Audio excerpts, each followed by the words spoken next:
Washington Post says Samuel L. Jackson is the man. Any questions? Shaft, rated R, now playing everywhere. The Target Center in Minneapolis, Minnesota, site of the NBA Draft 2000, here on TNT.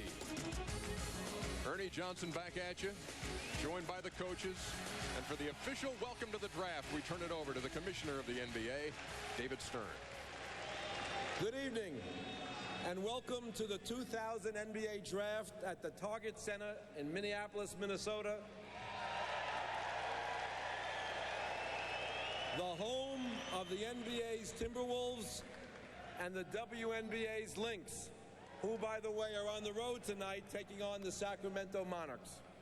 To our fans around the world watching, listening, and logging on NBA.com, thank you for joining us. And to our many fans gathered here tonight, we appreciate your strong and enthusiastic support. Everybody knows the rules. The first pick in the 2000 NBA Draft will be made by the New Jersey Nets, who have 5 minutes to make their selection. And with that, we are underway, and a look inside the New Jersey Nets war room. Good look. A new era there with Rod Thorne as the president and Byron Scott, new head coach of the New Jersey Nets. And so they are on the clock. The 5 minutes is ticking. And we thought it would be interesting to get a few takes on how the first 5 picks in the draft might go. And so we turn to Kenny Smith, and we turn to Rick Majerus and Peter Vesey. And this is the way it shakes out with Kenyon Martin and Stromile Swift, Marcus Fizer, Chris Mim, and Darius Miles, the high schooler. Those are Kenny's. Rick Majerus, fairly similar, I would say. Just flip-flop, well, at 4 and 5, a little bit difference. And Peter Vesey, who over the past few years has been deadly accurate at this game, taking Martin, Swift, Fizer, Miles, and Mim, number 5. But it's not enough simply to do that. We have addendums to these lists. Guys basically trying to cover themselves. So what else do you want to add to that? Kenny, you can go first. You got another little list here. Well, no, the first pick would, to me, has to be Kenyon Martin. One, because you know what he can do on the basketball court. His health is a question, and with Jason Williams basically having the same type of injury, you might be nervous, but you know what you're getting. You know what he can do. You have to go with the goods. And you got these sleepers right here. Okay. Now, Rick, that's the way you think the top 5's going to go. If you were making the pick, you had the first pick. Tell me. Well, Miles, of course, then I take Kenyon Martin, the biggest heart in that draft. Chris Miller, the best shot blocker. Alexander, the most prolific scorer. And then with Miller, the guy who most integrates his team into all aspects of play. Now, Peter Vesey, of course, is down there and has been working on the possibilities of trades, trying to find out who's trying to move up and what might shake down here. What are you hearing? What's the latest right now, Pete? Well, first of all, Orlando is feverishly trying to move up to the 2 or 3 spot in order to get Miles. I don't think they're going to be able to do it. Then we've got the Celtics and the Chicago Bulls both going all out to get Jermaine O'Neal. The Celtics have offered 3 number 1 picks. Theirs this year, Denver's next year, and theirs the year after, and a conglomeration of players that Paul Allen is now trying to sort out whether he wants to do it. The Bulls are offering number 7 and number 24 for Jermaine O'Neal, but I believe it's going to take number 4 to get that done. All right, thank you, Peter. That Orlando scenario is especially intriguing. They've got 5, 10, and 13, 3 lottery picks. Not going to keep all of them in all likelihood, trying to wheel and deal and move up. Now, as far as the New Jersey Nets, who have the first pick, the state of the franchise situation here, not only Jason Williams, but Kerry Kittle's in bad shape. Rod Thorne, the new president. Byron Scott, the new head coach. And so that is where New Jersey stands, poised to make the first pick in the 2000 draft. Let's go to New Jersey. D-line them. What are they going to do? Ernie, when I'm reading there, I think 50-50 went up to 100% when I see the guys' picks, and I'm going to keep it at 100%. I think equally as important as picking a talented player, the type of person that a team selects is important. And here is a guy who, as a freshman, Kenyon Martin I'm speaking of, averaged 3 points a game. As a senior, almost 19 and 10 boards. So it says a whole lot about the kind of person Kenyon Martin is in terms of his work ethic and where his offensive game has come. There's been some rumors that he might need another surgery on that leg. That pin's been removed. They do believe the bone has set. He probably shouldn't play for another 30 days, and he doesn't have to, and then he would be ready for training camp. And the other thing is, many are saying he's the perfect complement in terms of a forward to play alongside Keith Van Horn. So I'm thinking it's still Kenyon Martin, and we'll know very shortly. You're absolutely right. We're going to know right now because New Jersey is ready before their time, and the commissioner is ready. Let's hear it.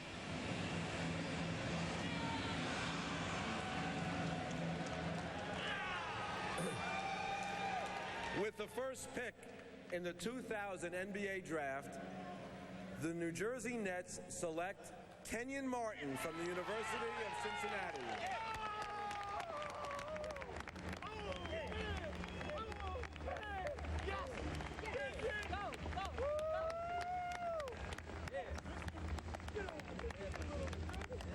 You know, you can play it cool in the hotel.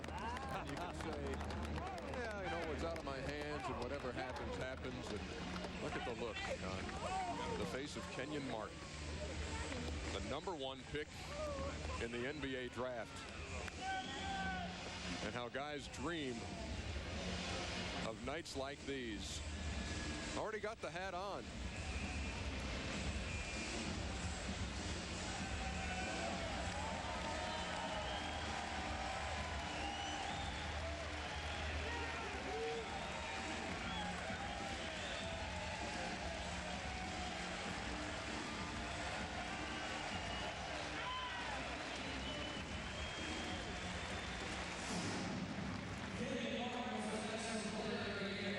A special moment for Kenyon Martin, and words, you don't even need them. You just look at a situation like that and see a big guy, big and strong and tough, and the tears streaking down his face. Power forward out of Cincinnati, everybody's All-American, Player of the Year. About 19 points a game in his senior season.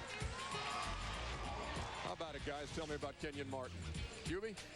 Well, I think what you have here is a guy who can score facing the basket. He can put it on the floor.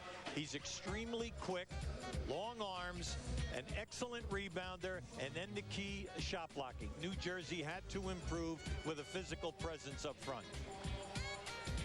Well, Ernie, and also you can take a player to the training table and make him heavy. You can take him to the weight room and make him stronger. But this kid brings something to the table that you can't take him anyplace, and that's hard.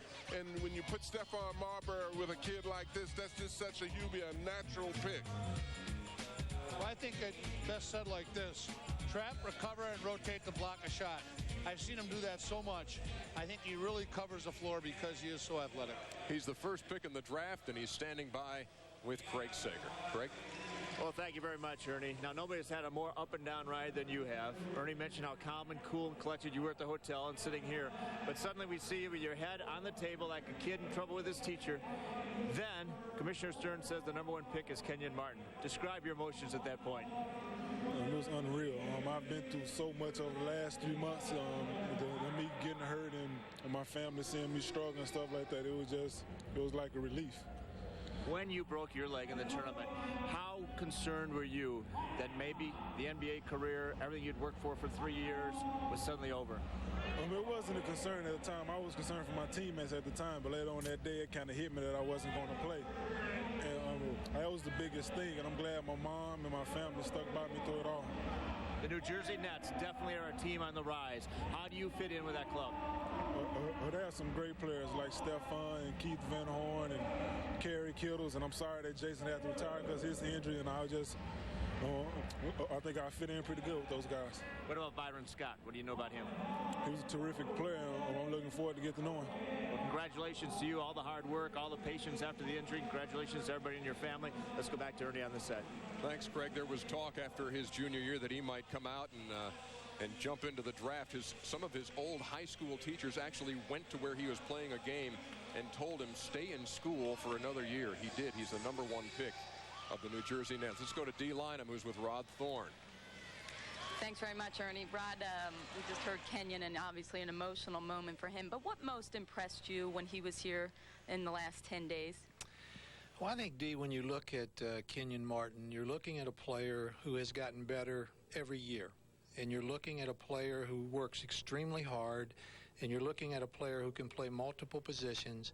And you're looking at a player who still hasn't peaked. So we feel extremely fortunate to be able to draft a player of Kenyon's ability, but also of his character and also with his work ethic. Talk a little about how you anticipate his game would be complemented with Keith Van Horn's game. Well, Keith is 3-4, who can, play offensively at both 3 and 4. Basically, as a 4 defensively, we think Kenyon can play 3-4. We think he can cover 3s. We think he can also cover 4s. So we think they're going to be a tough matchup problem for the other team. Thanks very much. Continued success. Been a busy man. Ernie? All right, thank you very much, Dee. Let's weigh in with Charles Barkley now on the #1 pick. And you kind of said if they take Kenyon Martin first, you don't know what's going to happen the rest of the way. But what do you make of New Jersey's first selection? Well, the only question why he wouldn't have been the #1 pick was the injuries. He was by far and away the best player in college basketball this year, and there was no question. New Jersey got a great choice. The only thing is it's a crapshoot from now on, and I'm kind of excited to see what's going to happen the next 3 or 4 picks. Well, the next pick, thank you, Charles, belongs to the Vancouver Grizzlies, and their time is running out, about 20 seconds to go. Quickly, Vancouver got burned at #2 with Steve Francis last year. Is Stromile Swift the guy? It seemed to be a consensus. Well, what they're looking for is the best athlete, and this is a young player at 6'10", 6'10.5", that can block shots, run. He can make the jump shot at 3-point range, and he has nothing but an upside. This guy is blessed with a ton of talent.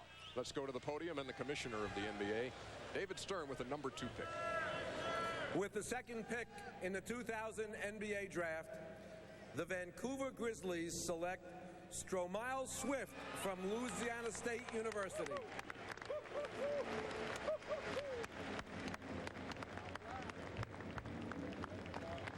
Out the way, man. Stromile Swift, an early entry candidate after his sophomore year at LSU.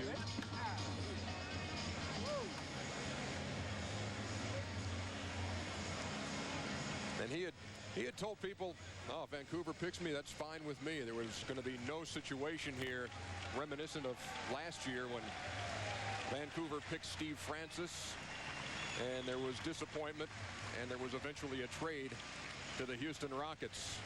But the big fella, 6'9.5", 220, makes his way toward the handshake that all these guys talk about. Can't wait to go up there and shake a hand and a photo op. Tell me about Stromile Swift, John. Well, I had an opportunity to recruit this kid several years ago, and one of the things I like about him is he's a family kid, so he's going to be a team-oriented kid. And one of the things, he's mobile. All of his game is upside. Right now, I see him more as a 3 because of the fact that he's got to get stronger. He's mobile, he's agile. After he gets older, he'll be hostile. I agree with Coach Thompson right there. He's a power forward, but he's lacking the power right now. But all the offensive skills, he puts the ball on the floor, he runs, and he definitely will go upstairs to get things and dunk on people. Dunk on people and swat stuff away. He had 11 blocks in one game against Alabama in a triple overtime game, and blocked 95 shots, and the only guy at LSU who's ever blocked more was, Shaquille O'Neal. So Stromile Swift, the #2 pick, going to the Grizz, and here's Craig. Well, he went to high school in Shreveport, turned down John Thompson at Georgetown to go to LSU, but you're not going to turn down Vancouver. How do you feel about going to the Grizzlies? I don't know. I'm very pleased that they selected me as the #2 pick, and I'm just looking forward to making an impact in Canada. I'm just happy to be here. What do you know about the team? What about Sidney Lowe? He was here as an assistant head coach with Minnesota, very popular player. I don't know. I got a chance to meet with him, with the staff and everybody, once I got to Vancouver, and I don't know, everything just like fitted in perfect for me. It was like a good situation, and I'm happy that they was pleased with my performance at the workouts, and I'm just looking forward to just contributing to the program. It's one of the most beautiful cities in North America, but Coach Thompson also mentioned what a family guy you are. How does your family feel about you going all the way up to Vancouver? I think they're pretty cool with it. I don't think they want to move up there. They're going to come visit a lot, and I don't know. I'm probably going to come back home when the season's over with, so I believe they'll be pretty good about it.